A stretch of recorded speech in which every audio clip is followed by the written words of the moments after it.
തിരുവനന്തപുരം ആനയറയിൽ ക്ഷേത്ര മേൽശാന്തി വിഷ്ണു പോറ്റി ജീവനൊടുക്കിയ സംഭവത്തിൽ കടകംപള്ളി സുരേന്ദ്രനെതിരെ DGPക്ക് പരാതി. മേൽശാന്തിയുടെ ഭാര്യയാണ് DGPക്ക് പരാതി നൽകിയത്. കടകംപള്ളി സുരേന്ദ്രൻ തീർത്ഥം വാങ്ങിക്കളഞ്ഞ് ആചാരലംഘനം നടത്തിയതിനെ ചോദ്യം ചെയ്ത വിഷ്ണു പോറ്റിക്ക് മാനസിക പീഡനവും ജാതീയ അധിക്ഷേപവും ഉണ്ടായെന്ന് പരാതിയിൽ പറയുന്നുണ്ട്. CPM അനുഭാവികളായ ക്ഷേത്ര കമ്മിറ്റിയിലെ അംഗങ്ങൾ പോറ്റിയെ നിരന്തരം മാനസികമായി പീഡിപ്പിച്ചെന്ന് പരാതിയിലുണ്ട്.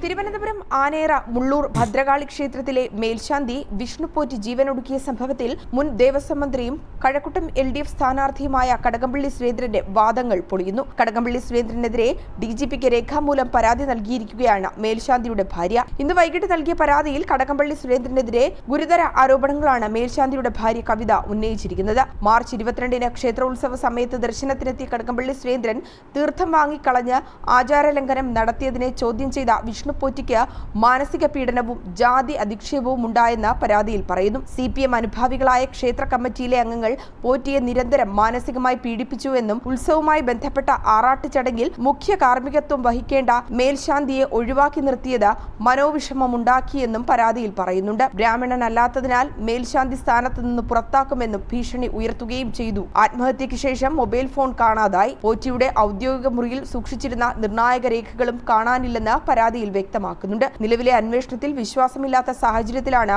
ഉയർന്ന ഉദ്യോഗസ്ഥനെയോ അല്ലെങ്കിൽ പ്രത്യേക അന്വേഷണ സംഘത്തെയോ നിയോഗിച്ചുകൊണ്ട് മേൽശാന്തിയുടെ ആത്മഹത്യയിൽ വസ്തുനിഷ്ഠമായ അന്വേഷണം വേണമെന്ന് ആവശ്യമുന്നയിച്ച് DGPക്ക് പരാതി നൽകിയത്.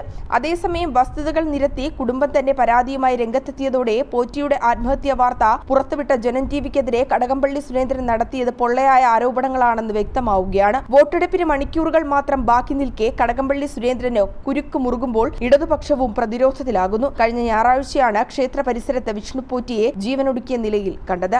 ജനം, തിരുവനന്തപുരം.